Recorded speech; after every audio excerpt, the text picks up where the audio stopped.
So here's the first thing that my father said to me in the hospital when I woke up from a coma, and it's had a tremendous impact on overcoming challenges in Lead life. a horse to water, but you can't. And that's my fear coming here with Way all to of be you. a better husband, boyfriend, girlfriend, father. Here it is. Ask yourself this: are they better off when I'm around or when I'm away? Just imagine learning from somebody that's very successful in the field that you want to learn from. And not only that, he's a Hall of Fame speaker, right? So I want to be a sought after speaker, but he's a Hall of Fame speaker. So that's who we have today here on this show on the road to success. Author of 6 books.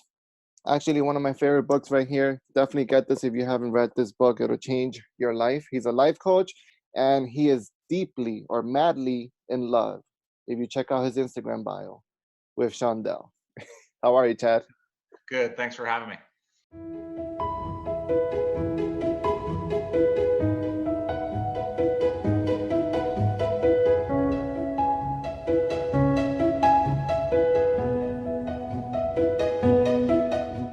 I think what people, before we get into the life-changing moments and your really, I guess, inspiring story, I think what I want to ask you is who was Chad in high school? Who were you kind of like growing up before the accident happened, and we'll kind of take it from there. Man, I don't ever been asked that on a podcast before. Who was I in high school? I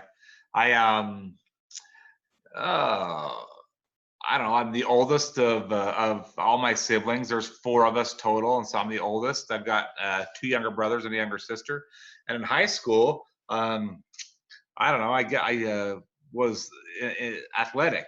Played high school ball for 4 years. Basketball. Played baseball as well. And just I didn't meet Shandell until my senior year. So the girl that I actually married, I met my senior year of high school, and I was just very loved to work. I had a job all throughout high school as well, bagging groceries at the local grocery store. I did that for 4 years. I also worked for a little while at Cinemark movie theaters, and so I was very busy and very active, as I am today. It's just a little different today because my body is different due to circumstances that life throws at us and alters our course or our path. But in high school, man, I was just very energetic, I guess would be the word. I love that. That's pretty cool. You mentioned baseball. I used to play baseball as well. It was actually my dream growing up.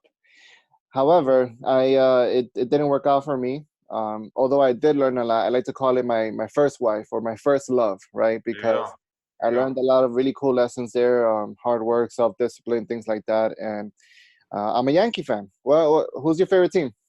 Well, we won't hold that against you. No, you're coming to me from New York, so I'm a Jeter fan. Okay. I am totally a Jeter fan. I will say that. And no, baseball. I always kind of root for the underdogs. I like watching I like watching the Diamondbacks play because they're closest to where I'm at.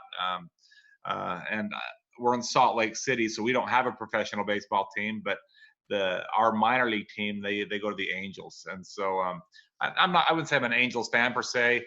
I love going to baseball games. I mean, I know we're kind of getting off topic here, which is fine. I love going where we want to go, but there's nothing better than just going to a baseball game. I don't care who's playing, and just kicking back with the family and being out there at the park and the grass. It's kind of nature and farming, because that's what I do. I love the farm, and being with people, which is what I do in hotel rooms, speaking, combined all in one, right? When you're in a baseball field, you got the grass and the field and just nature and people out there doing the grounds and making them nice and pretty. And then you got people all around you. It's just kind of both of them marinated together. It's a dream. That's why they call it American sport, right? They call it the American sport. It's a dream. You mentioned something in your book which really hit me hard. And I don't know, for some reason, the more you read a book, the more it gets to you, I guess.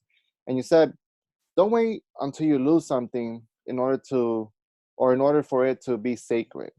And I would love for you to kind of like, I know what you meant by that, but I want the people viewing and tuning in now to kind of like understand what you were trying to say there, because I think it's very powerful. So today is Friday. It's Good Friday. It's April 10th. The year is 2020. That's today, the day of the podcast. It's a day that people celebrate a rebirth. It's a day that people celebrate. You don't have to be Christian to appreciate Easter. This is a very, very special day for many, many people across the world. And the reason why I share that with you is people hold this day very, very sacred to them. In a way of a form of loss, and also in a way of form of hope. For those of us here on this very, very same day, April 10th, 2020, I don't know that our generation or anybody that's alive right now has ever seen more dramatic or drastic times of trial, struggle, uncertainty, doubt, and fear in our entire lifetime. There are people all over this country and this world that are experiencing massive losses. What's going on right now in our world, for those that will watch this or hear this podcast in 100 years from now, we are going through a worldwide pandemic. We have never had a higher unemployment rate worldwide. We have never had a disease, at least in this generation, kill as many people as it's been killed. And we're all currently globally under some sort of a social distancing, social isolation, where we're not allowed to be in public with people. That's a worldwide mandate, and it's segregated off and leveled depending on what country or what state you live in. That said, I miss people, and I didn't realize how much I loved people until I didn't have them anymore. Does that make so? Back to your question, my body, for those that can see this, I mean, you can see in my hands. My hands are numb. Don't wait to lose something in your life before you hold it sacred. That's what that means. I have gone through that many, many times in my lifetime, and I want people to be able to relate to that. This is a great time to be able to focus on the spring, to be able to focus on self-improvement, to be able to focus on what your dreams, your passions are, to be able to be more grateful for people, be grateful for what we have, be kinder to people, or more kind, I guess would be the right word. I think in my life I've experienced on a couple of occasions where I've lost something, or maybe a relative has passed away. In fact, I lost my sister. So the youngest of my sister passed away at a very, very young age.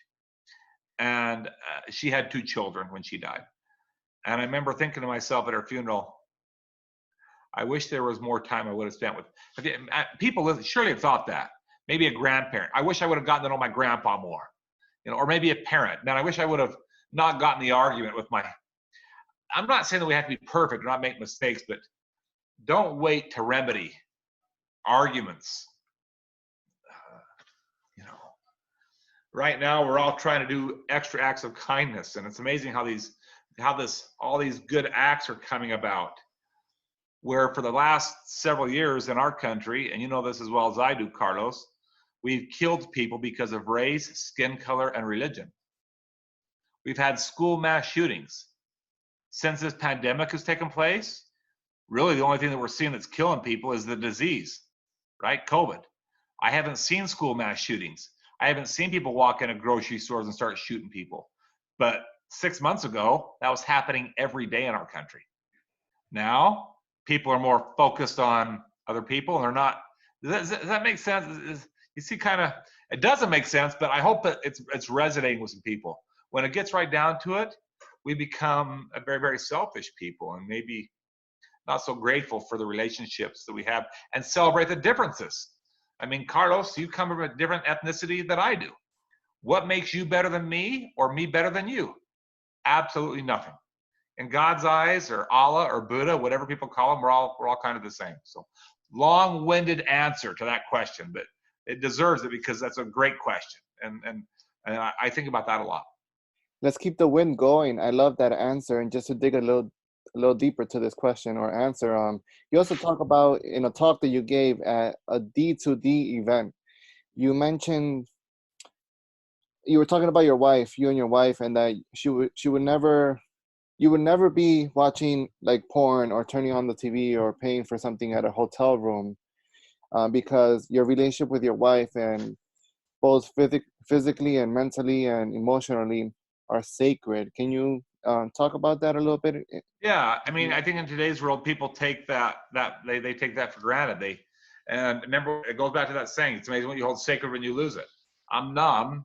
95% of my body is numb. So when you're seeing me on the screen, the movement that you're seeing me is I'm pushing my chair, but with numb hands and numb arms. So from the armpit to the toes, I'm numb, and then from the elbow to the fingertip, I have no feeling.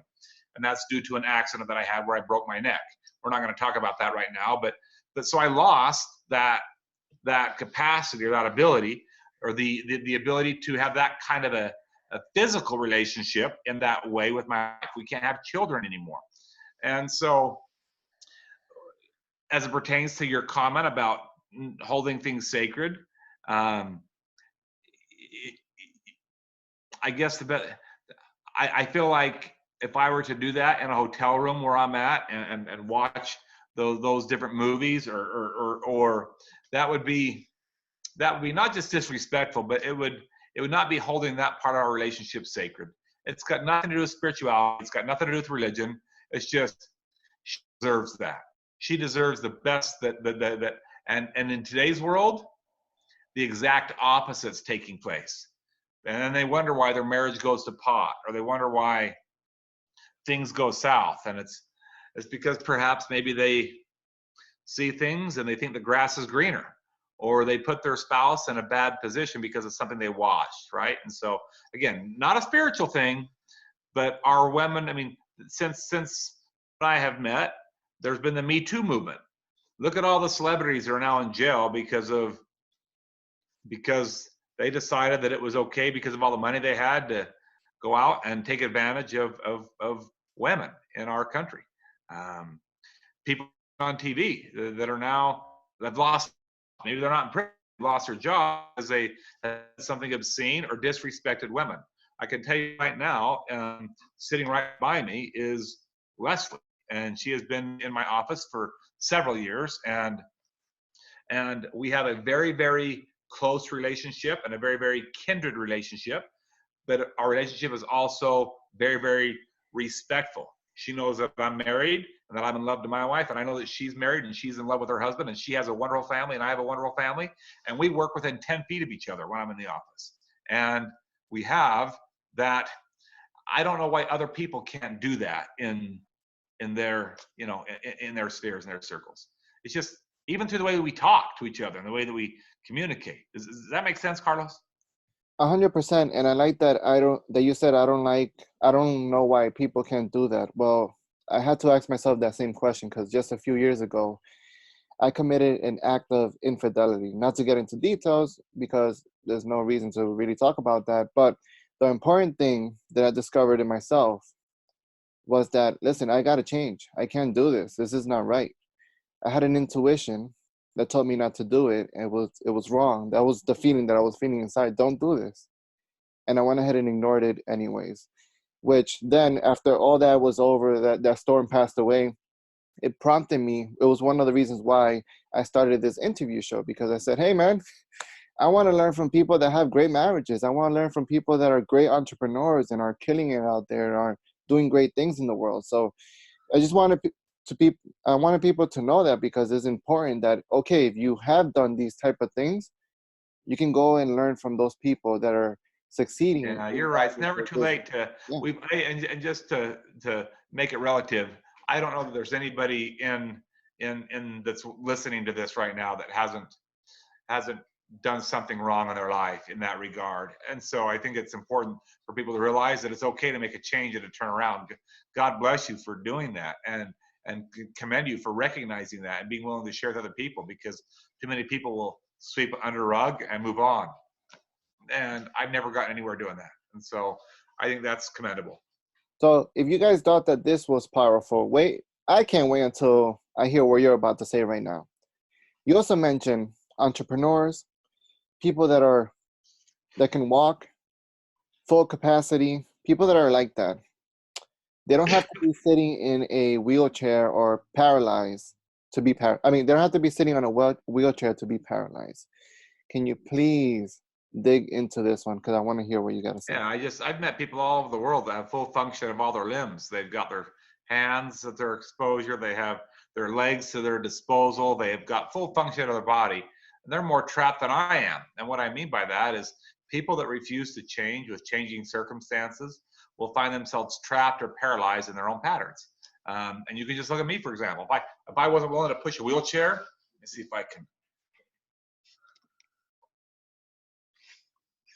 If I wasn't willing to walk differently and get different tires with knobs on that you see here, if I wasn't willing to do that, I would be mobile today. So I want to see, and the hoodie that I'm wearing, this is a hoodie.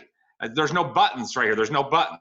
So I'm able to get that on either. My jeans, these jeans they're big jeans. They're able to be slid on with ease. I mean, if I wasn't willing to change that, we would probably be doing this interview naked, and it wouldn't be appropriate. You know, I need people to be willing to change with changing circumstances. Otherwise, that's true paralysis. If I wasn't willing to change the way that I court my spouse, the way that I play catch with my kids, the way that I discipline my kids, the way that I show kindness or, you know, gratitude towards my wife. Again, these things are things that I have not perfected, but I need to aim towards. I need to try and hit that goal of trying to speak kindness and trying to be less, you know, less of having to have things my way. How's that? That was kind of an awkward way to say that, but just everything being done my way. I need to be more grateful. And so those are things that I think keep people paralyzed when we refuse to change the way we've done things in the past. My diet, eating food. I mean, the way that I drink, I don't drink the way that everybody else drinks. I do use numb hands, but I got to have a bottle, and then I just kind of wrap my numb fingers around it there, and they are numb. I'm not gripping that. And then I lid with my teeth, lid's my mouth. I needed to do that anyway. That was just an excuse to do that. But if I wasn't willing to change that, I'd be thirsty. And I don't know, there's something in a good book that says something about men that are thirsty. And so I just happen to like that verse. So. You obviously didn't achieve many of these things that you're talking about right now. Many of them took months, and I'm sure a little over a year and a couple of years or so. But you mentioned still working on it. It's been 19 years. Still working on it, buddy. So yeah, still working on it. Same here. But you mentioned also that when you were training for the marathon, when you were going to compete, you, instead of counting the mile marks, and you went ahead and counted the yellow stripes. Instead of counting the tiles when you were trying to learn to push yourself in that long, I think it was 50-foot hallway, you had to go by tile. So can you talk about how people can break down their goals to make it a little bit more simple? Sure. So a lot of times, especially during the beginning of a year, we'll set goals. Maybe that's to lose weight. And I got one right now. I'm working on that very thing, trying to keep my diet under control, especially since we're all locked up in our homes and trying to, stay away from this disease. My goal is lofty. I mean, I want to lose a certain amount of weight, right? And keep myself at a certain amount of weight. Whatever your goals are and your ambitions, I have found it best in my life as I race those marathons to break it up into smaller pieces. It's called incrementalism, the power of incrementalism. So instead of me counting the mile markers, which were a mile apart when I was wheeling my chair 500 miles, I started to count the yellow stripes in the middle of the road. That idea came from my father. It allowed me to reach those mile markers better with everything in my head at a better state. Sometimes we set such big goals that it's not that they're unachievable or they're impossible to reach, but because we're not seeing the steps that we've set in our mind to reach, then we feel like they're unachievable. So when you make a lofty goal and you break it up in a step-by-step process, you're more likely to reach that goal. In the hospital, as you mentioned, pushing a wheelchair, it seemed impossible. I mean, I was weak. My arms weren't very strong. They're still very, very thin. My arms aren't very strong. They're kind of different the way that you're seeing them now. I have no triceps. It's just strictly shoulders. Pushing a chair would be impossible. And I started to push, and it would take me 5 to 20 minutes just to push over one tile. And so and they wanted me to push down a hallway. And so we just broke it up into inches, just little yardstick with black sharp marker on the ground. How far could I get? And I would go just an inch, and I'd look down and see that progress. And in my mind, I would start to believe. And what you believe, you can achieve. And so I started to believe that, hey, I can do this. And so I started to go a little further, and then I got stronger. And of course, that took weeks and then months. And then I was finally able to get out of the electric wheelchair and push in a manual wheelchair, which gives more freedom for me. It allows me to exercise. It allows me to, travel in a lightweight chair instead of an electric wheelchair that weighs 300 pounds. And so, again, I'm not, for those people that are in those circumstances, I want to make sure that I'm not trying to offend you or say that my way is the right way. I'm just saying that this chair has allowed Chad Hymas freedom. It works for me. Yeah, I love that. And I think it's a life lesson there as well, because I understand that people have to be in those chairs sometimes, but also, Sure. you don't have to choose the shortcut, right? I guess there is no Absolutely. shortcut.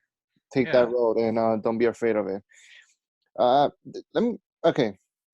This powerful moment in the book, or this challenge that you talk about all the time, that your father gave you, instead of the doctor giving you your diagnosis, your dad wanted to give you the news and also challenge you in a couple of ways. Can you talk about that for a little bit? Yeah, my dad didn't want me to be a statistic, a number. Most people in my circumstance, they don't stay married. They end up wanting to die. I mean, I had those thoughts, suicidal thoughts. They don't find self-worth, and that's very easy to do for many of us. We don't have to break our neck to have those feelings. And so my dad came in the room, and he wanted me to be different, and he didn't want the doctors to say this is statistically what's going to happen with you because of your level of ability. And I am a statistic, realistically. I mean, I broke my neck pretty high, and so this is what life looks like, for people that are in my circumstances. My dad wanted me to dictate that and have somebody else dictate that. And so I think the first message there is, thank God I got a father that has that kind of a vision. He's is amongst my best friends, if not my best friend. I talk to my father every day. You're only as good as the people that you socialize with and hang around. That's why I need to talk to him every day, because he builds me up. I've surrounded myself with people in my office that boost me up and help me believe, even during times of this, when very few of us, if any of us, have any work at all coming in. When I come into an office and I have people that believe that we can make things work and that we're going to get through this, it makes me believe as well. I need to be able to talk to somebody and visit people that help me see things from a broader perspective and a broader vision. So those things help me to become a better person and to believe that I can, do things and achieve things. My dad didn't want me to be a number, and so he's the one that told me of the news. He told me that I had broke my neck in an accident, and then he asked me to be a better father, a better husband, a better coach. Boys that were 3-1 back then. And he wanted me to be a better contributor to my society. I thought that was high. I thought that was a joke, and so I called his bluff. And my dad told me that this message was not about me; that it was about everybody else that was out in the waiting room, and they couldn't let him in to see me until I could change my mindset. And so I had to realize that it wasn't about me, and that's what I did. And you talk about sales as well, that it's not about you, it's about what you can do for other people. Absolutely. Instead of it's we or you, or using the words you, we, ours, and us more than I, me, and mine. When people are selling it, always use the words. When people are sending out a text today or a message, use the words you, we, ours, and us more than I, me, and mine. So one more question before I ask you the last question, and then I guess we'll wrap it up from here. But throughout all your talks that I saw and the book that I read, the many times that I read it, your interviews and everything, you always use humor. And I know you use that as a strength, because I kind of use that as well, especially now with the whole COVID-19 and coronavirus thing going on. I kind of use humor, but in a respectful way, and sometimes people take it the wrong way. How can you laugh? How can you do this? It's such a serious time. And I know people might be probably told you as well, how can you be laughing about this? Look at you, or whatever. So can you talk about why it's so important or so powerful for somebody to use humor? Let's say they did a huge mistake, or they're trying to change, or they had an accident or a situation like this. Why is it so important for somebody to use humor? Well, there's a difference between humor and being a humorist.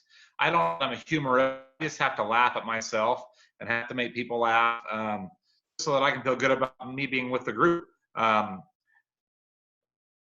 If I don't laugh at myself when I see my body in a mirror, and I'm gonna cry, because my body's changed a lot. There's ribs that are showing. My body is like a skeleton covered with skin because it's all atrophied. I've lost muscle tone. I've got to laugh. Thank goodness I got a wife that's willing to laugh when I'm showering, and she's helping me shower. If she wasn't willing to laugh, I'd be crying. So sometimes laughter, in fact, I found laughter to be the best remedy for me. I don't think it's being disrespectful. I have to laugh COVID-19 pandemic.